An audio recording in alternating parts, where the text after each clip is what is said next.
For the last time ever, you guys, gosh darn it, you know I love sports.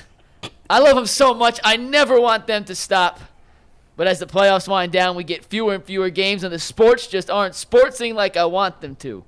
It's a darn shame. But FanDuel lets me keep the sports going whenever I want. All I got to do is open up the app and dream up bets anytime I'm in the mood. And this summer, FanDuel is hooking up all customers with a boost or a bonus daily. That's right. There's something for everyone every day all summer long. So head over to FanDuel.com/UCSS and start making the most out of your summer. FanDuel, the official sports betting partner of Major League Baseball. And by the way, guys, the new FanDuel read comes with a hell of a promotion. So if you're not part of the FanDuel Sportsbook yet, I highly recommend it and wait till Monday because this new promotion is actually pretty darn cool. So, Jay, this actually got sent to me by a viewer, and I thought this was a great idea for a topic. It is. So each of the three Cleveland GMs seems to have just a bit of a contrarian approach in at least one aspect of their team-building philosophy. The Guardians and their front office, for the most part, there's always tiny exceptions, don't seem to believe in home runs and power hitters. I don't believe that premise. Well, can I get through the dark question before you have to interrupt? Go ahead. I'll shut up. They have piled their roster with infielders and middle infielders who hit 7 home runs a season. The Browns have addressed the wide receiver room, but not to the capacity other teams across the league have. Certainly not to the draft. That has been a roller coaster. And the Cavaliers do not believe in wings over 6'5". It's just the truth. It is. So, guys, which of the three contrarian approaches that a current Cleveland GM/front office has drives you the most crazy? I think Bull should start. Yeah, Bull, you start. I actually don't believe in the premise in any of those things. I don't think any of those things are actually true. I don't call it contrarian. I call it blind spots. I don't think they're. I don't. First of all, the Guardians just don't. Part of the reason they don't have more power is because the payroll's not big enough, and power costs money, and that's not the GM's fault. That's the owner's fault. But it's part of their philosophy because they don't have money. I don't think it's purpose. Like this organization has had power hitters in the past. I mean, We have 2 of them right now. yeah. I mean, I don't think there's a philosophy of we don't want power hitters. I think I don't believe in the that. past, I think that philosophy was we're a contact organization. We feel like we can do a little something. I'll different. agree with that. I just don't. I mean, last year their outfield had, 11 home I runs? know. I just don't think they had a choice because they just didn't have those kind of players. You could have gone out and got a cheap player. I don't think, and I don't believe the Browns feel like wide receiver is not important. That makes no sense. Otherwise, they wouldn't have traded for Amari Cooper. They wouldn't have overpaid a terrible trade for Elijah Moore.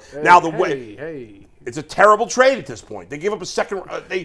You dropped like 30 spots from the second to the third round. You could have drafted a wide receiver in the second round. At this point. And they haven't been able to draft good wide receivers. But a third-round pick, it's not like it's nothing capital. They haven't had a first-round pick in 3 years, so that hasn't really been an option. So I don't. By default, you're going with the Cavs. So then I am going with the Cavs because I blame Kobe Altman for his lack of big wing players, more than I blame the other two teams for their perceived flaws. Yes, you're giving reasons for why the other two teams. Yeah. Because I think they're blind spots. I do. I just think that in the case of the Browns, it's not like they huddled up and said, so guys, I've got a plan.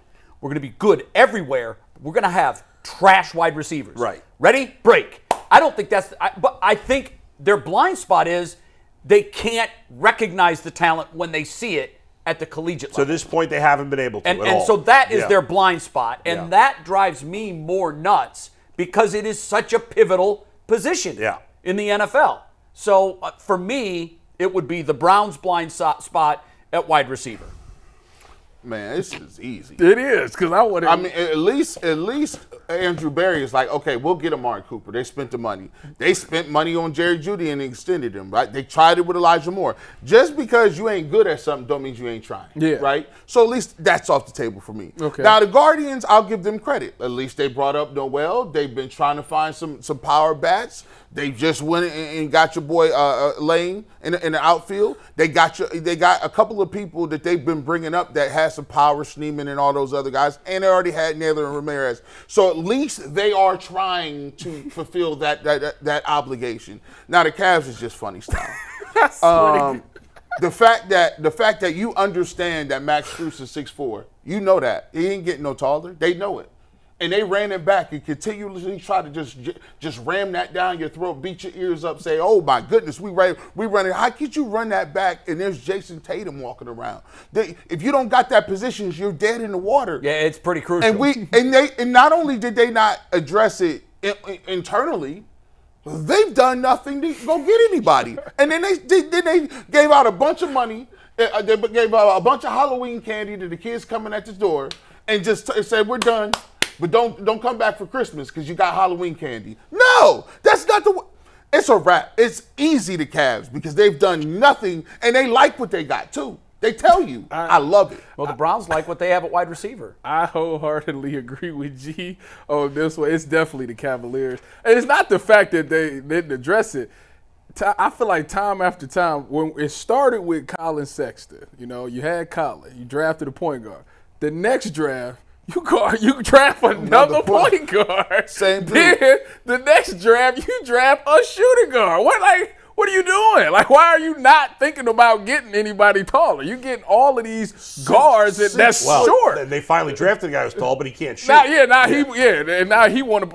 don't want to play center. So it's just that whole thing is definitely the fact that the Cavs don't want to get nobody tall, and I don't understand how you can look at history and see that you can't really be good without tall wings. You know that has to be your best player, and yet you completely ignore it. Now, I'm not going to sit here saying they don't try. I don't know if they offering contracts to people, these free agents, and they turning it down. I don't know what the situation is. We haven't heard that. No, we've heard this. We were on these airwaves, and they said, well, I think one of the reasons because they promised Max Strus he was going to be a starter when he came here. They can start at the 2. Who promises Max Strus anything? In Miami, they say, listen, you park your own car, you don't get a locker room, and you go get, you make sure that Mr. Pat Riley has his coffee in the morning.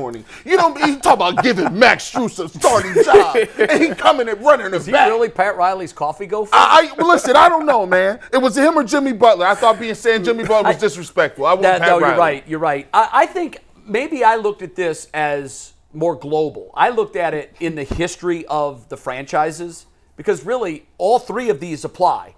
The Guardians, with the exception of the mid-'90s, when they had a slew of power bats, have not been known as, they're not going to be confused with the Yankees that always have power bats. Yeah. So that's been a blind spot for them in, going back to the 90s.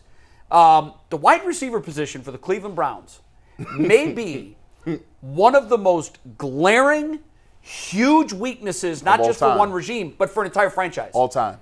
We're talking right now about Amari Cooper in the conversation as the best wide receiver this franchise has ever had. Well, when your all-time leader in receiving yards is a tight end from the 80s, that's a problem. So I looked at it as, God, really, if you think about it, going back to forever, they have had a blind spot at wide receiver.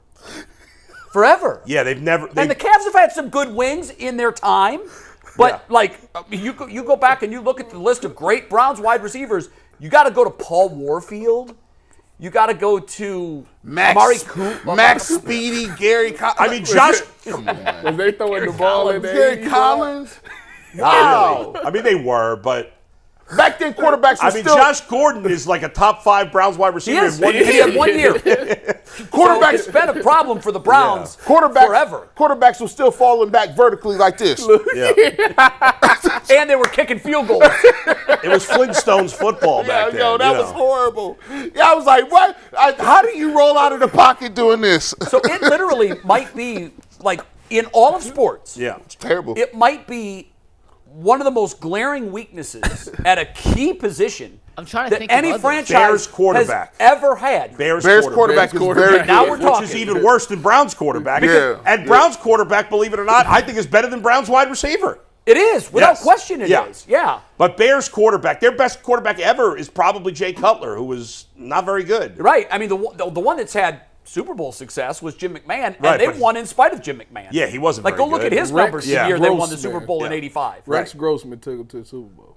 You're right. Which is hard to believe. Yeah, he was terrible. Rex Grossman and Jim McMahon have been the quarterback. So they really are the quarterback version of the Browns at wide receiver. Yeah. Oh, yeah. Because no doubt. When you start asking the great wide receivers of all 31 other franchises there are guys that instantly come to mind. Of course. But when you ask, not a Cleveland fan, go to Kansas City and say, name a Browns receiver that's been all-time great. Quick, go. They would nobody. They would freeze. They couldn't name anybody. Amari Cooper. You're right.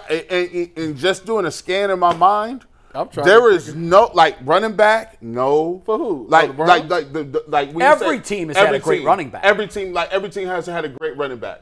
Every team has had relatively a great quarterback or a great receiver. Except for the Bears. Except for the Bears and except for the Browns at receiver. Did You're right. Washington had a good running back before. John Riggins. John Riggins. Clinton Portis. And Clinton Portis wasn't bad. Clinton Portis. Clinton Portis was great. There's got to be and- another team that never had a great running back. Who's the right? dude that used I mean, to do the home we could run? go through all 32. That would take a long time. But Bull, I'm trying to for think the of most part, because it's such a high-profile position, like wide receiver, you can name one. Have the Patriots had a great running back? Corey Dillon. Yeah, but he's more of a Bengal, no?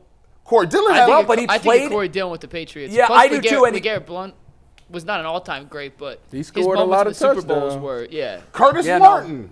Curtis Martin. But he was also a more Jet. He's a Jet, though. More of a Yeah. Jet, but he did play for the Patriots. That's two names. Corey Dillon's probably the Bengals' best all-time running back. You know what? Today's Cedric modern-day Benson, fan, yeah. you know who they would answer that question with the Browns? Which is sad. For running back, Chubb. or For wide receiver. Josh Gordon. No. Odell. Odell Beckham. Oh, no way. They would because Yeah. he's the highest profile The name, yeah, wide yeah, yeah. receiver But that the did Browns you- have ever and had. He's not better than Amari. But No. higher profile. name. Yeah, you're right. Like You're right his about name. He's that. not better than Amari. And- Amari's and by the way- numbers here have been pretty good. But this is crazy. If you go back and watch and you look at that season, right? he was open. Yeah, he was open. I that's still what die on his that dad hill. But and I bet if you asked all of his other relatives, they'd say he was wide open every But play. that year, you had both of those guys get 1,000 yards. Yeah. Jarvis and Odell. If you said Wasn't as bad as we thought. if you saw say Amari Cooper and Jerry Jeudy get 1,000 today, We'll take it. You're like, oh Lord. And by the way, David Njoku had about 700 Yeah. yards too. But they both had less than 1,100, right? Yeah, they were barely over Yeah, 1,000 yeah. in my memory. But I think. and I'm sitting there thinking like, wow, that's if I'd I take get 1,000 2,000 right yard now. receivers. I would take it two I take it this- receivers. yeah. I'll take that. And then Nick Chubb had 1,000 running. That's a shame. By the way, I mentioned this the other day. I still can't believe Terrell Pryor had 1,000 yards receiving. Oh no, I true. know, Go that- Bucks! That's That is another, insane. that's What do you another mean? mind Why is blow. that And they offered him. Why is it shocking? No, Terrell Pryor was good. He's that a year. great athlete. I know It's he was low good that key year. one of the best receiver seasons in the history of the Cleveland Browns. is. And he was a quarterback. Top 10. You know. It is top 10. And Hugh Big time Jackson. top And Hugh 10. Jackson was calling the plays. That's Well, wild. you know us Buckeyes got to do some saving every now and again, and that's what he did. And Put he, the team and you on his know what? back. They offered him. And couldn't get paid. They offered And him went to eight- Pittsburgh, didn't he? No, he 32 went to Washington. 4 years. Oh, yeah, you're right, They you're right. offered him 4 years, $32 million, and he turned it down. Boy, was that a mistake. should- and he shouldn't went have to did that. Washington, and it was just shouldn't That was a have did wrap. that was done, bro. shouldn't have did that. You stay, hey, bro, go to the dance with the girl that want to dance with you, Did bro. Washington paying good? He had 1,000 yards, 1,007 that one season. In the 2 seasons after, the final 2 years of his career, he had less than 500 combined. Wow. He got- Terrell Pryor. Yeah, T. Pryor, yep. he was nice. He's still counting to 32 million too, by the way. Did he? What was Washington's deal? How much?